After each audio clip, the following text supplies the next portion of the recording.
وقال تعالى نتلو عليك من نبأ موسى وفرعون بالحق لقوم يؤمنون إن فرعون علا في الأرض وجعل أهلها شيعا يستضعف طائفة منهم يذبح أبناءهم ويستحيي نساءهم إنه كان من المفسدين। শ্রদ্ধেয় সম্মানিত স্নেহের বয়োজ্যেষ্ঠ বয়োকনিষ্ঠ শ্রোতা মণ্ডলী, সকল প্রশংসা রব্বুল আলামিনের জন্য। আমরা ছোট্ট একটি বাক্যে আল্লাহর প্রশংসা জ্ঞাপনার্থে বলি আলহামদুলিল্লাহ। পরে পরেই অসংখ্য দরুদ ও সালাম অবতীর্ণ হোক নবী মুহাম্মদুর রাসূলুল্লাহ সাল্লাল্লাহু তাআলা আলাইহি সাল্লামের প্রতি। আল্লাহুম্মা আমিন। খুতবায়ে মাসনুনা কথা আল্লাহর প্রশংসা ও নবী সাল্লাল্লাহু আলাইহি ওয়াসাল্লামের প্রতি দরুদ ও সালামের পর পবিত্র কোরআন হতে দুটি আয়াত পরিবেশন করেছি। আয়াত দুটি সূরাতুল কাসাস, সূরা নম্বর 28, আয়াত নম্বর 3 ও 4। আয়াত দুটিকে সামনে রেখে মুসলিমদের বর্তমান অবস্থা, বিশেষত ভারতের মুসলিমদের এক কালা কানুনের মধ্য দিয়ে গুজরাট, এ বিষয়ের উপরে সংক্ষিপ্ত আলোচনা করবো। আমার তৌফিক ইল্লাহ। আমরা সকলেই জানি যে মুসলিমরা আজকে অত্যাচারিত শিকার। বিশ্বকেন্দ্রিক ভাবে বিভিন্ন স্থানে মুসলিমরা অত্যাচারিত হচ্ছে।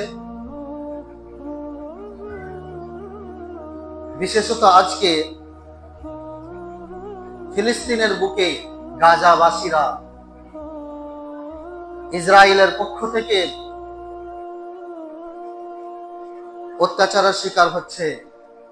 পবিত্র ভূমি বাইতুল মাকদিসকে নিয়ে ছিনিমিনি খেলছে। অপরদিকে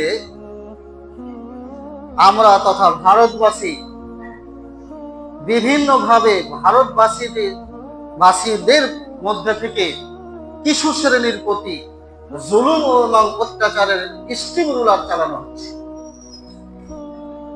কখনো তো নির্দিষ্ট করে মুসলিমদের প্রতি, কখনো আবার হিন্দুত্বদের মধ্যেই যারা পিছিয়ে পড়া জাতি তাদেরকে যারা কর্তৃত্ব ও শাসন ক্ষমতা হাতে নিয়ে আছে তারা পিছিয়ে পড়া জাতির উপরে অত্যাচার করছে।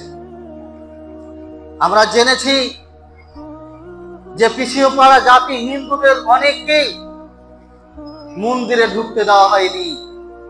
মন্দিরে ঢুকলে সেই মন্দিরকে গঙ্গা জল দিয়ে ধোয়া হয়েছে। এ এক প্রকারের যেমন অত্যাচার, তেমনি মুসলিম জাতিকে লক্ষ্য করেও কখনো সিএ, এই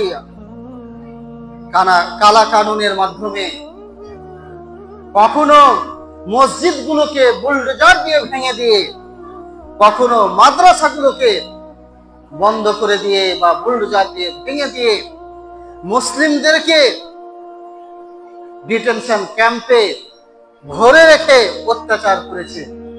বর্তমানে সারা ভারতবর্ষ জুড়ে ওয়াকফ সম্পত্তি নিয়ে আজকে তারা ছিনিমিনি খেলছে। ওয়াকফ সংশোধনী বিল তারা পাস করেছে।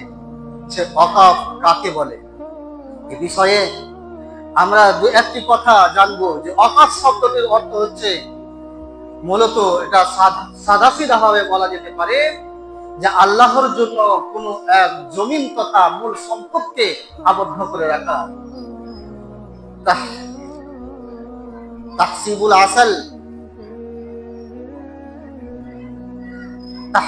আসল ওয়া তাসরিলুল মানফাআ, তথা আল্লাহর উদ্দেশ্যে কোন মূল সম্পদকে আবদ্ধ করে রেখে তার থেকে উপকার সাধন করা, তার দ্বারা উপকার সাধিত হওয়া, একে বলা হয় ওয়াকফ। ওয়াকফ সম্পত্তি এটা আমাদের নবী মুহাম্মদুর রাসূলুল্লাহ সাল্লাল্লাহু তাআলা আলাইহি সাল্লাম থেকেই মুসলিমদের উপকারের জন্য শুধু মুসলিম নয়, যে কোনো ধরনের মানুষের প্রতি মানবতা রক্ষার জন্য, মানুষের সাহায্যের জন্য, মানুষের সেবা শুশ্রূষার জন্য এই ব্যবস্থাপনা করা রয়েছে। আমরা জানি যে নবী মুহাম্মদুর রাসূলুল্লাহ সাল্লাল্লাহু আলাইহি সাল্লাম তিনার আচরণ দ্বারা মক্কার কুফাররা পর্যন্ত তাকে আস-সাদিক এবং আল আমিন বলে উপাধি দিয়েছিল। তার মূলত কারণ ছিল যে তিনি অমুসলিমদের মাঝে, কুফফারদের মাঝেও নবুয়ত প্রাপ্তির আগে তিনি তার চরিত্র দিয়ে দেখাতে চেয়েছেন। তিনি চরিত্রের মাধ্যমে এক আইডিয়াল হিসাবে তাদের কাছে উপস্থাপন করেছেন। তিনি গরিবদের ও অসহায়দের পাশে দাঁড়াতেন, তিনি বোঝা বহন করে দিতেন। যখন প্রথম ওহী অবতীর্ণ হয়, ইকরা বিসমি রাব্বিকাল্লাযী খালাক, নবী মুহাম্মদুর রাসূলুল্লাহ সাল্লাল্লাহু আলাইহি সাল্লাম সেই গারে হীরা থেকে কম্পিত অবস্থায় ঘরে ফিরে আসেন। তখন কাঁপতে কাঁপতে কথা বলতে থাকেন খাদিজা রাদিয়াল্লাহু তাআলা আনহাকে, যে আমার প্রতি বস্ত্র আচ্ছাদন করো, আমাকে কম্বল দ্বারা আবৃতি করো। আল্লাহ রাব্বুল আলামিন যার কারণে নবী মুহাম্মদুর রাসূলুল্লাহ সাল্লাল্লাহু আলাইহি সাল্লামকে সম্বোধন করে ডেকে বলেছেন, ইয়া আইয়ুহাল মুত্তাসিল, ইয়া আইয়ুহাল মুসাম্মিল, হে বস্ত্র আবৃতকারী, হে কম্বল আবৃতকারী। খাদিজা রাদিয়াল্লাহু তাআলা আনহা তখন সান্ত্বনা স্বরূপ যে কথাগুলি বলেছিলেন তা ছিল এই, যে আপনি কখনো লাঞ্ছিত হতে পারেন না, আপনি জীবনের আশঙ্কা করবেন না, আপনি অসহায়দের পাশে দাঁড়ান, আপনি দুঃখ বেদনা যাদের রয়েছে তাদের দুঃখ বেদনায় শামিল হয়ে যান, আপনি অভাবীদের পাশে গিয়ে দাঁড়ান, আপনি মানুষের বোঝা বহন করে দেন। আপনার মতো ব্যক্তি কখনো লাঞ্ছিত হতে পারেন না। যার কারণে মক্কার কুফাররা তাকে আল আমিন এবং আস-সাদিক নামে উপাধিতে ভূষিত করেছিলেন। আমরা এটাও জানি যে অশান্তির দাবানলে আরববাসীরা যে দিনাতিপাত করত, তাদের মাধ্যমে যে রক্তপাত, এটা হোলি খেলায় পরিণত হয়েছিল। উকাজ মেলায় সেখানে যুদ্ধ হতো এবং সেখানে রক্ত খেলা হতো। সেই শান্তি প্রতিষ্ঠার লক্ষ্যে হিলফুল ফুজুল নামক এক সংগঠন তিনি তৈরি করেছিলেন, সেই সকল নেতৃত্ব স্থানীয় ব্যক্তিদেরকে সামনে রেখে, যার নেতৃত্ব দিয়েছিলেন নবী মুহাম্মদুর রাসূলুল্লাহ সাল্লাল্লাহু তাআলা আলাইহি সাল্লাম। যার কারণে তিনি এই মানুষের সেবা করার জন্য তৎকালীন সময়ে অত্যাচারিত ছিলেন মুসলিম সমাজ। মুসলিমদেরকে ঘর ছাড়া হয়ে মক্কা নগরী ত্যাগ করে মদিনায় পাড়ি দিতে হয়েছিল। সেখানে বিভিন্ন ধরনের সংকটকে সামনে রেখে বিভিন্ন ধরনের ওয়াকফ সম্পত্তির তিনি সূচনা করেছিলেন। আমরা জানি যে নবী মুহাম্মদুর রাসূলুল্লাহ সাল্লাল্লাহু আলাইহি সাল্লাম মসজিদে নববী, যেটা আমাদের পবিত্র ভূমি, তিনটি পবিত্র স্থানের মধ্যে থেকে দ্বিতীয় পবিত্র স্থান হচ্ছে এই মসজিদে নববী। প্রথম হচ্ছে বাইতুল্লাহ, দ্বিতীয় হচ্ছে মসজিদে নববী, তৃতীয় হচ্ছে বাইতুল মাকদিস, যে বাইতুল মাকদিসকে নিয়ে আজকে ইসরায়েলরা, ইহুদিরা ছিনিমিনি খেলছে। সেই দ্বিতীয় পবিত্র ভূমি বাইতুল মসজিদে নববী, সেই মসজিদে নববী যখন তিনি এই মসজিদ নির্মাণ করতে চান, দুইজন ইয়াতিমের জায়গা ছিল, তারা স্বেচ্ছায় জায়গাটি দিতে চেয়েছিলেন। তারপরেও নবী মুহাম্মদ রাসূলুল্লাহ সাল্লাল্লাহু আলাইহি ওয়াসাল্লাম তাদের কাছ থেকে গ্রহণ করেননি, বরং ক্রয় করে নিয়েছিলেন এবং সেটা ওয়াকফ ভূমি হিসাবে থেকে গেছে।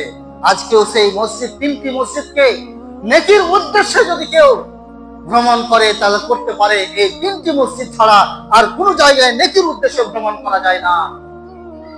সেই একটি হচ্ছে ভাই মসজিদে নববী। অনুরূপ ভাবে মুসলিমরা যখন পানির সংকটে ছিলেন, এই সংকটের জন্য ওসমান রাদিয়াল্লাহু তাআলা আনহুকে লক্ষ্য করে বীরে রুমা নামক জায়গাটি ক্রয় করে মুসলিমদের জন্য ওয়াকফ করে দিতে বলেছিলেন। দুইটি রিওয়ায়াত পাওয়া যায় যে এটা এক ইহুদির হাতে ছিল আর একজন গেফারি গোত্রের একজন ব্যক্তির নিকটে ছিল। যাই হোক, উসমান রাদিয়াল্লাহু তাআলা তৎকালীন সময়ে এই বীর রুমাকে ক্রয় করে দিয়ে মুসলিমদের নামে ওয়াকফ করে দিয়েছিলেন। এই ওয়াকফ করা সম্পত্তি মুসলমানরা নবী মুহাম্মদ রাসূলুল্লাহ সাল্লাল্লাহু আলাইহি ওয়াসাল্লাম এবং সাহাবাদের আদর্শ থেকে পেয়েছেন, যা ইতিহাস সাক্ষ্য দেয়। অনুরূপভাবে বুখারীর ৭৩৩ নম্বর হাদিস, যে উমর রাদিয়াল্লাহু তাআলা আনহু, আব্দুল্লাহ ইবনে উমর রাদিয়াল্লাহু তাআলা বর্ণনা করেন যে উমর রাদিয়াল্লাহু তাআলা আনহু আসাবা আরদান বিখাইবার, খাইবারের একটি অংশ পেলেন। খাইবারের একটি অংশ, যে ইহুদিরা খাইবারে থাকতো, তারা মুসলিমদের প্রতি অত্যাচারিত হয়েছিল। মুসলিমদের প্রতি অত্যাচার হওয়ার কারণে এক যুদ্ধ সংগঠিত হয়, খাইবার যুদ্ধ। এই খাইবার যুদ্ধের পরেই সেই খাইবার বিজয় হয়, মুসলিমদের হাতে খাইবার আছে। তারপরেও সেই ইহুদিদেরকে সেই জায়গাতে তাদের আবেদন রাখা হয়েছিল। পরবর্তীতে উমর রাদিয়াল্লাহু তাআলা এই অভিশপ্ত জাতি ইহুদিদেরকে বিতাড়িত করেছে তার শাসনামলে। সেই খাইবার এর একটি অংশ উমর রাদিয়াল্লাহু তাআলা পেয়েছিলেন। আল্লাহ রাসূল সাল্লাল্লাহু তাআলা আলাইহি সাল্লামের কাছে গেলেন উমর রাদিয়াল্লাহু তাআলা ইয়াস্তামিরু, যে রাসূলুল্লাহ সাল্লাল্লাহু আলাইহি সাল্লামের কাছে তিনি এই খাইবারের অমুক জায়গাটি নিয়ে কি করবেন এই পরামর্শ গ্রহণের জন্য উমর রাদিয়াল্লাহু তাআলা গেলেন। তখন আল্লাহ রাসূল সাল্লাল্লাহু তাআলা আলাইহি সাল্লাম উমর রাদিয়াল্লাহু তাআলা বললেন যে তুমি এই জায়গাটি এক কাজ করতে পারো, তাহাব্বাসু, তুমি আবদ্ধ করে রাখতে পারো আল্লাহর নামে, তথা আল্লাহর নামে ওয়াকফ করে দাও। তাহাব্বাসতা আসলাল আরদ, তুমি মূল সম্পত্তি আল্লাহর নামে ওয়াকফ করে দাও।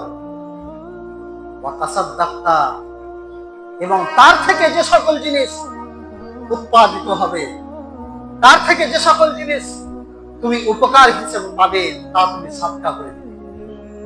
রাসূল উমর রাদিয়াল্লাহু তাআলা আনহু তিনি এই শর্তে আল্লাহর জন্য সেই জায়গাটিকে ওয়াকফ হিসেবে ছেড়ে দিলেন, এবং তার থেকে উপকার সাধিত হয় এমন সকল জিনিস, উপার্জিত বস্তু সমূহ আল্লাহর নামে সাদকা করে দিলেন, এই শর্তে যে লা ইউবাউ, এই জমিন বিক্রয় করা হবে না, ওয়ালা ইউহাবু, তা দান করে দেওয়া হবে না, ওয়ালা ইউরাসু, কেউ ওয়ারাসাত সূত্রেও পাবে না।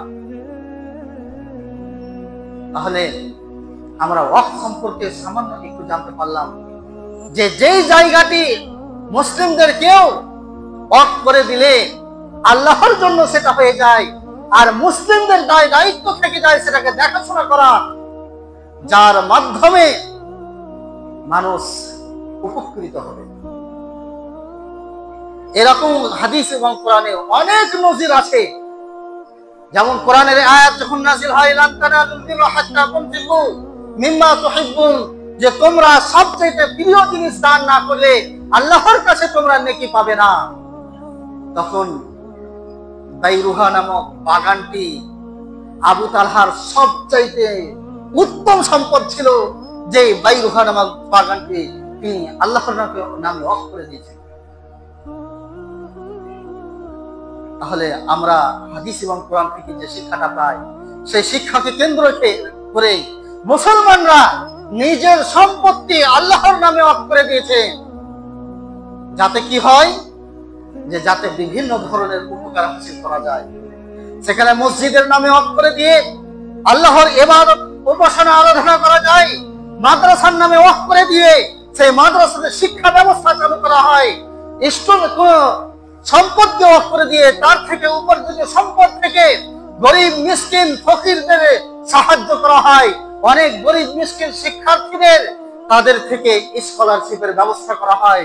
বিভিন্ন ধরনের এই ব্যবস্থাপনা আমরা নবী সাল্লাল্লাহু আলাইহি ওয়াসাল্লাম এবং সাহাবাদের আদর্শ থেকে পেয়েছি, এবং সেই লক্ষ্যে মানুষ এই ওয়াকফ সম্পত্তি আল্লাহর নামে ওয়াকফ করে দিয়েছে, যার দেখাশোনা করা একমাত্র মুসলিমদেরই দায়িত্ব। আজকে আমরা জানি যে ভারতবর্ষ এমন একটি দেশ, যে দেশে সারা পৃথিবীর মধ্যে সবচাইতে বেশি ওয়াকফ সম্পত্তি রয়েছে। দ্বিতীয় স্থানে তুরস্ক রয়েছে, যদিও তাদের সংখ্যা সম্পত্তি অনেক গুণে কম। সবচাইতে বেশি ভারতবর্ষে ওয়াকফ সম্পত্তি রয়েছে। শুধু তাই নয়, ভারতবর্ষের যে সকল প্রকল্পগুলির সবচেয়ে বেশি সম্পদ রয়েছে তার মধ্যে সর্বপ্রথম হচ্ছে সেনাদের ছাউনি বা সেনাদের যে সকল ভূমি সেগুলো সবচেয়ে বেশি। তারপরে দ্বিতীয় নম্বর হচ্ছে রেলের জায়গা, তৃতীয় নম্বর হচ্ছে এই ওয়াকফ সম্পদ। যার কারণে এই মুসলিমদের প্রতি যারা অত্যাচার করছে সেই সকল জালিমরা চেষ্টা করছে যে এই সম্পত্তিগুলোকে ছিনিয়ে নেওয়া। তারা নিজেদের মতো করে সেটাকে ব্যবহার করবে এবং মুসলিমদেরকে দাসে পরিণত করবে। এটাই হচ্ছে তাদের লক্ষ্য উদ্দেশ্য। কোনো একটা জিনিস করতে হলে কোনো এক বিষয়ে অভিযোগ গড়ে তোলা উচিত, সেটা সত্য হোক বা মিথ্যা হোক। ইহুদিদের একটা চিন্তা ভাবনাই হচ্ছে যে একটা মিথ্যাকে যদি শতবার প্রচার ও প্রসার করা হয়, মানুষের মনে বদ্ধমূল আকীদা তৈরি হবে যে এটাই সত্য। যার কারণে পেপার ও পত্রিকা এবং সাংবাদিকরা, যারা দালাল মিডিয়া নামে পরিচিত, তারা মিথ্যাই বেশি প্রচার করে থাকে, যাতে প্রকৃত সত্য কথা উদ্ঘাটন করা মুশকিল হয়ে যায়। যেখানে সংবাদ মানুষকে সত্য সংবাদ দিলে প্রকৃত বিষয়টি ফুটে উঠবে, মানুষ সত্যটা জানতে পারবে। মিডিয়ার প্রতি এক আস্থা ছিল, সে আস্থাটা মানুষের মন থেকে ভেঙে গেছে। সেই জায়গাটা আর নেই, ভাবতে অবাক লাগছে। ঠিক এই ওয়াকফ সম্পত্তির উপর আজকের জালিমরা এমন একটি অভিযোগ করে তুলে ধরেছে যে অভিযোগটা সত্য নয়। তারা বলতে চাইছে যে আগের মুসলিম জাতি যখন এই মোগল সম্রাটে যারা মুসলিমরা শাসন করেছে, তারা বিভিন্ন জায়গাকে জবরদখল করে সেটা ওয়াকফের সম্পত্তি বলে গণ্য করেছে। নাউযুবিল্লাহি হাযা। জেনে রাখা দরকার, এমন কোন ধর্ম নেই যেখানে হারাম ও হালালের প্রতি বেশি গুরুত্ব দেওয়া হয়। মুসলিম জাতি এমন একটি জাতি যেখানে অবৈধ এবং বৈধর ব্যাপারে সবচাইতে বেশি গুরুত্ব দিয়েছে। এমনকি কোনো মুসলিমের ইবাদত গণ্য হতে পারে না যদি সে হারাম উপার্জনে তার রক্ত মাংস এবং লেবাস পরিধান করে থাকে। এটা ভাবা উচিত ছিল তাদের। আজকে অনেক সম্পত্তি তারা জোরপূর্বক ভাবে অনেক জালেম ব্যক্তিরা দখল করে বসে আছে। কেউ বাড়ি, কেউ বিজনেস, কেউ কারখানা করে রেখে দিয়েছে। সেগুলোর সমাধান না করে সার্বিকভাবে মুসলিমদের প্রতি অত্যাচার করার লক্ষ্যে তারা সমস্ত ওয়াকফ সম্পত্তিটাকে নিজের হস্তগত করতে চাইছে। এটা আজকের নয়। মুসলিমদের সান্ত্বনা এবং তাদেরকে সতর্ক করার জন্য একটি বিষয় আমি তুলে ধরছি, যে শয়তান সর্বদা চেষ্টা করে যায়, শয়তান মানুষের জন্মগত শত্রু এবং সৃষ্টিগত শত্রু, সে সর্বদাই কিয়ামত পর্যন্ত মুমিনদের পিছনে থাকবে। কারণ শয়তান যখন সে শয়তানে পরিণত হলো, আল্লাহর কাছে অবকাশ চেয়ে নিয়েছিল যে আমাকে কিয়ামত পর্যন্ত অবকাশ দেওয়া হোক। আল্লাহ রাব্বুল আলামিন এটা মঞ্জুর করেছেন। অতএব কিয়ামত পর্যন্ত একজন যদি মুমিন থেকে থাকে তো তার পিছনে শয়তানও থাকবে। আর শয়তানের দোসররা তার পিছনে, সেটা মানুষ রূপী হোক চাই জিন রূপী হোক, শয়তানের দোসররা তার সঙ্গ দিবে। অতএব কালে কালে মুমিন জাতি, মুসলিম জাতি তার ঈমানের পরীক্ষার জন্য এই শয়তানের দোসরদের দ্বারা তারা লাঞ্ছিত এবং অত্যাচারিত হতে থাকবে। আল্লাহ রাব্বুল আলামিন সূরা আল বাকারা সূরা নম্বর 2 আয়াত নম্বর 214 এর মধ্যে উল্লেখ করেন, আম হাসিবতুম আন তাদখুলুল জান্নাহ ওয়ালাম্মা ইয়াতিকুম মাসালুল লাযীনা খালাউ মিন ক্বাবলিকুম মাসাতহুমুল বাসা ওয়াদ-দাররা ওয়াযুলজিলু হাত্তা ইয়াকুলার রাসূল ওয়াল্লাযীনা আমানু মা'আহু মাতা নাসরুল্লাহ আলা ইন্না নাসরাল্লাহি করিব। আল্লাহ রাব্বুল আলামিন মুমিন সম্প্রদায়কে লক্ষ্য করে বলছেন, আম হাসিবতুম আন তাদখুলুল জান্নাহ, তোমরা কি মনে করে নিয়েছো জান্নাতে প্রবেশ করবে?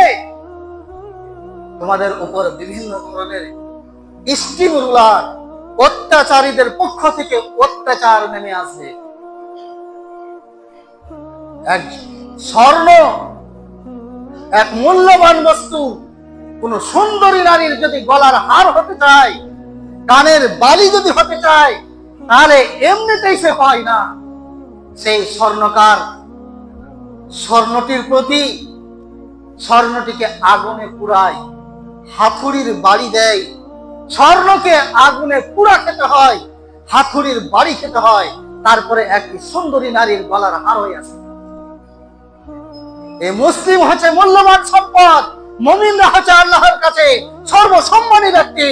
জান্নাতে প্রবেশ করতে হলে আগে তাকে এই আগুনের পুড়ার নেই, অত্যাচারের শিকার হতে হবে, হাতুড়ির বাড়ির নেই, এই দুনিয়াতে তাকে ঈমানি পরীক্ষা দিতে হবে। এই অগ্নি পরীক্ষার মাধ্যমে সে জান্নাত লাভ করতে পারবে।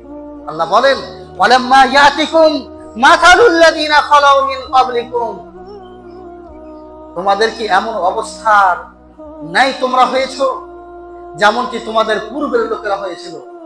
পূর্বের লোকেদেরকে এরকম অত্যাচারের শিকার হতে হয়েছে। তারা এমন অবস্থায় ছিল যে জালিম শাসকদের থেকে তারা লোহার চিরুনি দিয়ে তাদের এই দেহ থেকে মাংসগুলোকে আলাদা করে দেওয়া হয়েছে, তাদেরকে দাঁড়িয়ে রেখে কলার দিয়ে চিরে দেওয়া হয়েছে।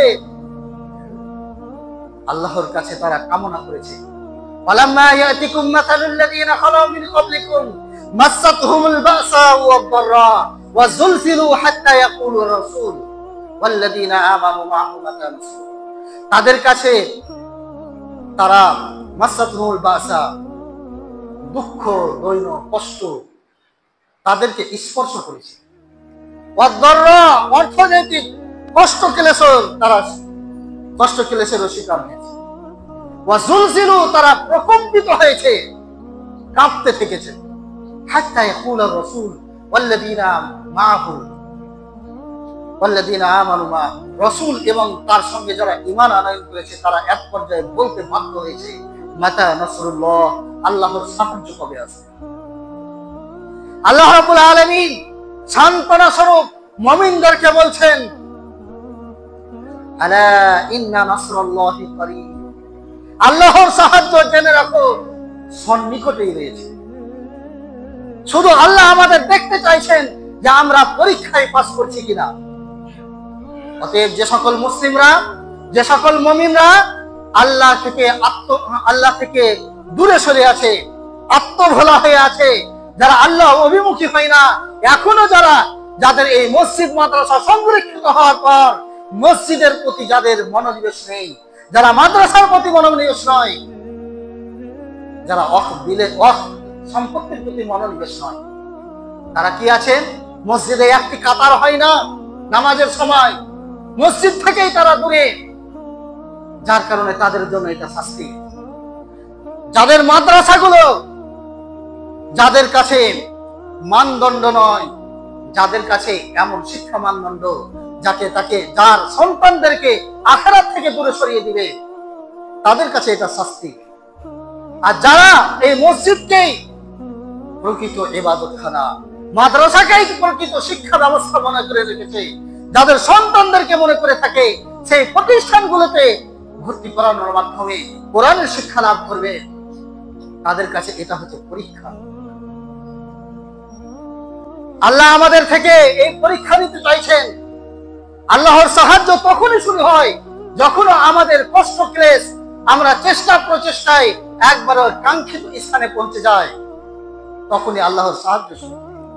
আমরা ইতিহাস জেনেছি, ইব্রাহিম আলাইহিস সালাম তিনি তাওহীদকে প্রতিষ্ঠা করতে গিয়ে, শিরককে উৎখাত করতে গিয়ে সর্ব ধরনের সব মূর্তিগুলোকে ভেঙে দিয়ে বড় মূর্তির গলায় কুড়ুল রেখে দিয়ে প্রমাণ করতে চেয়েছেন যে শিরক কিছু জিনিস নয়, তাওহীদই মূল, তাওহীদই হচ্ছে আসল। তখন তাকে নিক্ষেপ করা হয় আগুনের মধ্যে। যখন তার চেষ্টা প্রচেষ্টা শেষ, আল্লাহর সাহায্য শুরু হলো। যেই আল্লাহ সমস্ত জিনিসকে সৃষ্টি করেছেন এবং সমস্ত জিনিসের উপর আল্লাহরই বিধান চলে, যে আল্লাহ আগুনকে দায়িত্ব ক্ষমতা দিয়েছেন যে তুমি মানুষকে পুড়িয়ে দিবেন, সে আগুনকে লক্ষ্য করে আল্লাহ যখন বললেন, ইয়া নারু কুনি বারদা ওয়া সালামান আলা ইব্রাহিম, হে আগুন তুমি ঠান্ডা হয়ে যাও এবং ইব্রাহিমের উপর শান্তিদায়ক হয়ে যাও। আগুন কথা শুনেছে। যে আগুনের আল্লাহ রাব্বুল আলামিন যে পানির আল্লাহ ক্ষমতা দিয়েছেন যে পানি সে নিজ স্বরূপে চলতে থাকবে, সেই মুসা আলাইহিস সালাম কে আল্লাহ রাব্বুল আলামিন আদেশ করলেন যে তুমি হিজরত করে চলে যাও। তোমাকে ধাওয়া করার জন্য ফেরাউনের বাহিনী তারা ওত পেতে আসে। মুসা আলাইহিস সালাম তার সৈন্যদল নিয়ে চললেন। যখন চলতেছিলেন, সামনে সমুদ্র আর পিছনে ধাওয়া করছে, তার সঙ্গী দল বলল, ইন্না লামুদরাকুন, আমরা ধরা পড়ে যাব। তখন মুসা আলাইহিস সালাম বলেছিলেন, ইন্না মাইয়া রাব্বি সায়াহদিন, আমার সঙ্গে আমার রব রয়েছে, তিনি আমাকে পথ দেখাবেন। যখন প্রচেষ্টা শেষ, তখন মুসা আলাইহিস সালামকে আল্লাহ লক্ষ্য করে বলছেন, তুমি তোমার লাঠিখানা সমুদ্রে তুমি বাড়ি দাও। সেখানে সমুদ্রের রাস্তা তৈরি হয়ে গেল। আল্লাহ রাব্বুল আলামিন আমাদেরকে সাহায্য করেছেন। আল্লাহর সাহায্য অতি সন্নিকটেই। শুধু আমাদেরকে আল্লাহ পরীক্ষা করে দেখছেন যে আমরা পরীক্ষায় কতটা উত্তীর্ণ হতে পারছি। যাই হোক, ইতিহাস লম্বা না করে শুধু এতটুকু, আলা ইন্না নাসরাল্লাহি করিব, আল্লাহর নিকট অতি সন্নিকট। বলা বাহুল্য, অনেক ইতিহাসের মধ্যে থেকে বর্তমান পরিস্থিতিতে কোরআনে সবচাইতে বেশি যে সকল যে নবীর কথা আলোচনা করা হয়েছে, যে জালিমের কথা আলোচনা করা হয়েছে, সেটা হচ্ছে নবী হিসেবে মুসা আলাইহিস সালাম আর জালিম হিসেবে ফেরাউনের কথা। সেই মুসা এবং ফেরাউনের ছোট্ট একটু ঘটনা আপনাদের সামনে তুলে ধরছি। যে আল্লাহ রাব্বুল আলামিন বলেন, যে আয়াত দুখানা আমি আপনাদের সামনে পেশ করেছি, সূরাতুল কসাস সূরা নম্বর 28 আয়াত নম্বর 3 এবং 4। আল্লাহ বলেন, নাতলু আলাইকা মিন নাবাই মুসা ওয়া ফিরআউন বিল হক লিকাওমি ইউমিনুন। যে হে মানুষ সম্প্রদায়, নাতলু আলাইকা, হে নবী সাল্লাল্লাহু তাআলা আলাইহি সাল্লাম, আপনার উপর নবী সাল্লাল্লাহু আলাইহি সাল্লামকে আল্লাহ রাব্বুল আলামিন পেশ করছেন। যেহেতু মুসা এবং হারুনের সময়, মুসা এবং ফিরআউনের সময় নবী মুহাম্মদ সাল্লাল্লাহু আলাইহি সাল্লাম ছিলেন না, নবী সাল্লাল্লাহু তাআলা আলাইহি সাল্লামকে তৎকালীন সময়ের কাহিনী উপস্থাপন করছেন। এর মাধ্যমে কেন? এটা আমাদের শিক্ষা দেওয়ার জন্য, মুমিনদের শিক্ষা দেওয়ার জন্য। আল্লাহ রাব্বুল আলামিন আয়াতের শেষ অংশে মুমিনদের শিক্ষার কথা উল্লেখ করেছেন। নাতলু আলাইকা, হে নবী, আপনার প্রতি আমি বর্ণনা করছি, তেলাওয়াত করছি, পরিবেশন করছি, মিন নাবাই মুসা ওয়া ফিরআউনা, মুসা এবং ফিরআউনের বৃত্তান্ত, কাহিনী, বিল হাক্কি, যথাযথভাবে। কিসের জন্য? লিকাওমি ইউমিনুন, ওই সকল জাতির শিক্ষার জন্য যারা ঈমান এনেছে। আমরা ঈমান এনেছি, এই মুমিন সম্প্রদায়ের শিক্ষার জন্য আল্লাহ রাব্বুল আলামিন মুহাম্মদ সাল্লাল্লাহু আলাইহি সাল্লামকে লক্ষ্য করে বলছেন যে আমি তোমার উপরে মুসা এবং ফিরআউনের বৃত্তান্ত বর্ণনা করছি। আল্লাহ কি বলেন? ইন্না ফিরআউনা, অনেক লম্বা চওড়া ঘটনা, আমি তারপরের আয়াতটি আপনাদের সামনে তুলে ধরছি। ইন্না ফিরআউনা আলা ফিল আরদি, সেইখানে ফিরআউন দাম্ভিকের সঙ্গে চলাফেরা করত। আল্লাহ রাব্বুল আলামিন বলছেন, ইন্না ফিরআউনা আলা ফিল আরদি, সেই জমিনের মাঝে ফিরআউন অধ্যত্বমূলক আচরণ করেছিল, অহংকার বশত চলাফেরা করেছিল। লাআলা ফিরআউন লাআলা ফিল আরদ ওয়া জাআলা আহলাহা, আর কি করেছিল? সেখানকার অধিবাসীদেরকে শিয়াআন, বিভিন্ন শ্রেণীতে বিভক্ত করেছিল। আজকে সেই কুফফারেরা এক পর্যায়ে আমাদেরকে রাজনৈতিক বিভিন্ন দলে বিভক্ত করে দিয়েছে, আমাদের শক্তিকে নিশ্চিহ্ন করে দেওয়ার জন্য। আর মূলত আরো একদিক দিয়ে আমরা মাযহাবের দ্বন্দ্বে বিভক্ত হয়ে আছি। কিন্তু কুফফার শক্তি, তারা মনে করে না যে এটা হচ্ছে হানাফি, এটা শাফি, এটা মালিকি, এটা হাম্বলি, এটা আহলে হাদিস। তারা এই ধরনের কোনো চিন্তা ভাবনা করে না, শুধু জানে যে এরা মুসলিম হিসাবে তার প্রতি অত্যাচার করে। দেখে বুঝে নয় যে হানাফিদের উপরে অত্যাচার হবে, আহলে হাদিসদের উপরে নয়, আহলে হাদিসের উপরে হবে, হানাফিদের মধ্যে নয়। কিন্তু আমাদেরকে এই বিভেদের মাধ্যমে আমাদেরকে দুর্বল করে রেখেছে। ওয়াজারা আহলাহা শিয়ান, ফিরাউন সেই সময়ের সেখানকার অধিবাসীদেরকে বিভিন্ন দলে বিভক্ত করে রেখেছিল। ইয়াস্তাদঈফু তাইফাতাম মিনহুম, তাদের মধ্যে থেকে একটি দলকে তারা দুর্বল করে রেখেছে। আজকেও এই মুসলিম জাতিকে সারা বিশ্বে দুর্বল করে রেখেছে। তারা দুর্বলে পরিণত করে দিয়েছে। বিভিন্ন দলে বিভক্ত হয়ে, রাজনৈতিক ও মাযহাবী দলে বিভক্ত হয়ে আমাদের আজকে উচিত হবে এই দলাদলকে বিভেদ করে দিয়ে জালিমের বিরুদ্ধে একত্রিত হওয়া। শুধু এটা মুসলিমদের মাঝে নয়, জাতি ভেদাভেদ ভুলে গিয়ে অন্যান্য যে সকল ব্যক্তি জুলুমের শিকার হচ্ছে তারা সকলেই যেন সোচ্চার হয়। আমি একটু পরে প্রতিকার স্বরূপ বলবো। শিয়া ইয়াস্তাদিকু তাইফাতাম মিনহুম ইউদাব্বিহু আবনাহুম ওয়া ইস্তাহয়ী নিসাহুম, সেখানকার অধিবাসীদের যারা পুরুষ ছিল তাদেরকে জবাই করে দিত। কেন? তারা জানতো যে এই পুরুষদের মধ্যে থেকে এমন একজন ব্যক্তির আগমন ঘটবে। হামানের পরামর্শে ফিরাউন এটা জানতে পেরেছিল যে একজন ব্যক্তির এমন আবির্ভাব ঘটবে যে আপনার এই কর্তৃত্ব ক্ষমতাকে নষ্ট করে দিবে। হাইরানের বুদ্ধি জাতি, যে আল্লাহ যে ব্যক্তিত্বের আবির্ভাব ঘটাবে ফিরাউনের বাড়িতেই ঘটিয়ে দিলেন। আজকেও যারা মনে করছে এই মুসলিম জাতি একদিন কর্তৃত্ব হাসিল করবে, হয়তো যদি তোমরা এটা মনে করে থাকো, আল্লাহ এটা করেছেন। আল্লাহর সাহায্য আসবে, কোনোদিনই সেটা পার পাবে। আর যদি এটা তোমাদের বিশ্বাস থেকে থাকে, তোমরা কখনোই করতে পারবে না। বিশ্বাস করছো যে একদিন ফিরাউনের এই মস্তককে নষ্ট করে দিবে, অথচ তুমি চেষ্টা করে যাচ্ছ, ওটা হবে না। বিশ্বাস যেটা তোমার সেটার উপরেই থাকো, তাহলে একদিন তোমার জুলুম নিঃশেষ হবে। বলা বাহুল্য, ইউদাব্বিহু আবনাহুম, তৎকালীন সময়ের সন্তানদেরকে, ছেলেদেরকে হত্যা করে দেওয়া হতো। ওয়া ইস্তাহয়ী নিসাহুম, এবং তাদের মহিলাদেরকে জীবিত রাখতো। আজকেও বর্তমান যুগে এই মুসলিমদেরকে নির্দ্বিধায় হত্যা করছে।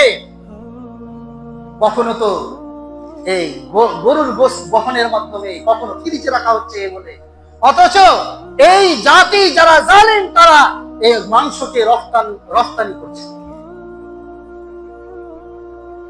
কখনো তো গাজায় হামলার মাধ্যমে নির্দ্বিধায় আজকে প্রত্যেকের সামনে, যেমন আজ তৎকালীন সময়ে বনি ইসরাইলদেরকে ফেরাউন কি করেছিল, দাসে পরিণত করেছিল, তাদের সামনে তাদের সন্তানদেরকে হত্যা করত। ঠিক আজকেও আমাদের চোখের সামনে মিডিয়াতে আমরা দেখতে পাচ্ছি, আমাদের চোখের সামনে, সারা বিশ্বের সামনে আজকে মুসলিমদেরকে হত্যা করা হচ্ছে, মুসলিমদের শিশুদেরকে হত্যা করা হচ্ছে। সেটা ছেলে হোক, পুত্র হোক, চাই কন্যা হোক, সকলকে নির্মূল করে দেওয়া হচ্ছে। আমরাও আজকে দাসত্বে পরিণত হচ্ছি, মাথা চাড়া দিয়ে উঠতে পারছি না, আমাদের কৃতকর্মের ফলস্বরূপ। আর যে সকল মুসলিমরা আল্লাহকে চিনে, তাদের পরীক্ষা শুরু। আল্লাহ রাব্বুল আলামিন তারপরে বলছেন, ইন্নাহু কানা মিনাল মুফসিদিন, সে ছিল মুফসিদদের অন্তর্ভুক্ত, বিপর্যয় সৃষ্টিকারীদের অন্তর্ভুক্ত, সন্ত্রাসীদের অন্তর্ভুক্ত। আজকেও যারা জুলুম করছে তারা হচ্ছে এই বিপর্যয়কারীদের অন্তর্ভুক্ত। প্রতিকার কি? এটা জেনে রাখা উচিত। মুসলিম হোক, অমুসলিম হোক, জুলুম জুলুমই, জুলুমকে জুলুম বলেই গণ্য করতে হবে। এটা কোনো মুসলিম জাতিও যদি জুলুম করে, তার বিপক্ষে সকল ব্যক্তিকে রুখে দাঁড়াতে হবে। রাসূলুল্লাহ সাল্লাল্লাহু আলাইহি সাল্লাম আমাদের শিক্ষা দিয়েছেন, উনসুর আখাকা যালিমান আও মাজলুমা, তোমার ভাই জালিম তথা অত্যাচারী, আও মাজলুমান, কিংবা অত্যাচারিত, উভয়কে সাহায্য করো। সাহাবায়ে কেরাম জিজ্ঞাসা করলেন, অত্যাচারিত ব্যক্তিকে তো সাহায্য করব, অত্যাচারীকে কিভাবে সাহায্য করব? রাসূলুল্লাহ সাল্লাল্লাহু আলাইহি ওয়াসাল্লাম বলছেন, অত্যাচারীকে তার অত্যাচার করা থেকে বিরত রাখো, এটাই তাকে সাহায্য করা। অতএব সকল জাতি ধর্ম নির্বিশেষে সকল মানুষ হিসাবে মানবতা রক্ষার্থে সকল ব্যক্তিকে একটি বার্তা দিতে চাইছি যে জুলুমের বিপক্ষে অবস্থান নেওয়া। একজন অমুসলিম, একজন হিন্দু, সে পিছিয়ে পড়া জাতি বলে তাকে মন্দিরে ঢুকতে দেওয়া হবে না, এবং মন্দিরে ঢুকলে গঙ্গা জল দিয়ে ঢুকতে হবে। এই জুলুমেরও আমাদেরকে বিপক্ষে অবস্থান নিতে হবে। অপরদিকে মুসলিম জাতিদের প্রতি যে সকল অত্যাচার নেমে আসছে, অমুসলিমদেরকে আহ্বান করব, যারা এ সকল অত্যাচারের শিকার হচ্ছে এবং যারা নিরপেক্ষ এবং যারা নেই এবং ইনসাফকে চাইছে, তাদের উচিত হবে মুসলিমদের পক্ষে অবস্থান নেওয়া। জাতি ভেদাভেদ ভুলে গিয়ে জুলুমকে জুলুম মনে করা এবং ইনসাফ এবং ন্যায়কে ন্যায় মনে করে জালিমের বিরুদ্ধে ঝাঁপিয়ে পড়া। বিশ্বের সামনে আইনকে সামনে রেখে আমি আইনের অবমাননা করছি না, কারণ যারা আজকে এই সংশোধনী বিল পাস করছে তারা মূলত আইনকে অবজ্ঞা করে চলছে। তারা আইনকে অবজ্ঞা করে বিল পাস করছে, মুসলিমদের স্বাধীনতাকে তারা হস্তান্তর করতে চাইছে। অতএব আইনকে সামনে রেখে আমরা আইন হাতে তুলে নিব না, আইনকে সামনে রেখে আমাদের দাবি সারা বিশ্বের সামনে তুলে ধরবো, যাতে করে এই ওয়াকফের সম্পত্তি যেন মুসলিমদের হাতেই থাকে, মুসলিমদের অধীনেই যেন থাকে, এটা আমরা চেষ্টা করব। আজকে আমাদের ধর্মে হাত দিয়েছে মানে আমাদের ব্যক্তিত্ব বলে কিছু থাকবে না, অতএব সোচ্চার হওয়া উচিত আছে এর জন্য। তবে এমন কোনো কাজ করব না যাতে করে আমাদের মাঝে আরএসএস লুকিয়ে থাকবে এবং তারাই একটা দাঙ্গা বা হাঙ্গামার চেষ্টা করবে, যার মাধ্যমে আমাদেরকে কলঙ্কিত করা হবে। এটাও আমরা সজাগ থাকবো। তেমনি এইরকম দাঙ্গামূলক কোনো কাজ করব না, আইনকে হাতে তুলে নেব না, শান্ত সুষ্ঠুভাবে শৃঙ্খলার সঙ্গে আমাদের আবেদন, আমাদের আর্জি আমরা জানাবো। এটা আবেদন রাখছি সকল মুসলিমের প্রতি, বিশেষ করে ভারতবাসীর। আল্লাহ রাব্বুল আলামিন যেন আমাদেরকে তৌফিক দান করেন যে যে ওয়াকফ সম্পত্তি এটা আল্লাহরই জিনিস, আল্লাহরই সম্পত্তি দেখভাল করবে মুসলিমরা, সেই দিকে সোচ্চার হয়ে যেন আমরা এগিয়ে যাই, আমাদের আবেদনগুলো জানাতে পারি। বিভিন্ন ভাবে যে দলমতকে ভুলে গিয়ে সকলে যারা ন্যায়ের প্রতীক, ন্যায়কে প্রতিষ্ঠা করতে চাইছে, যারা ইনসাফ প্রতিষ্ঠা করতে চাইছে, তারা সকলেই দলমত নির্বিশেষে যেন এগিয়ে যেতে পারি এবং আমাদের এই দাবি উপস্থাপন করতে পারি। আল্লাহ যেন তৌফিক দান করেন। আমিন। ওয়া আখিরু দাওয়ানা আলহামদুলিল্লাহি রাব্বিল আলামিন। ইন্নাল হামদালিল্লাহি নাহমাদুহু ওয়া নুসাল্লি আলা রাসূলিল কারীম। মা বাদ। আউযু বিল্লাহি মিনাশ শাইতানির রাজীম। বিসমিল্লাহির রহমানির রহিম। ফাবাশশির ইবাদ আল্লাযীনা ইয়াসতামিউনাল ক্বাওলা ফায়াত্তাবিউনা আহসানা। আল্লাহ বলেন, আমাদের সুসংবাদগুলি, আমার বান্দাদের সুসংবাদগুলি শুনিয়ে দাও, যা উত্তম তার অনুসরণ করে। আমাদের আজকের কথা যতটুকু কোরআন হাদিস থেকে হয়েছে তা মেনে নেওয়ার মাধ্যমে যেন আমরা সুসংবাদ প্রাপ্ত বান্দা হতে পারি।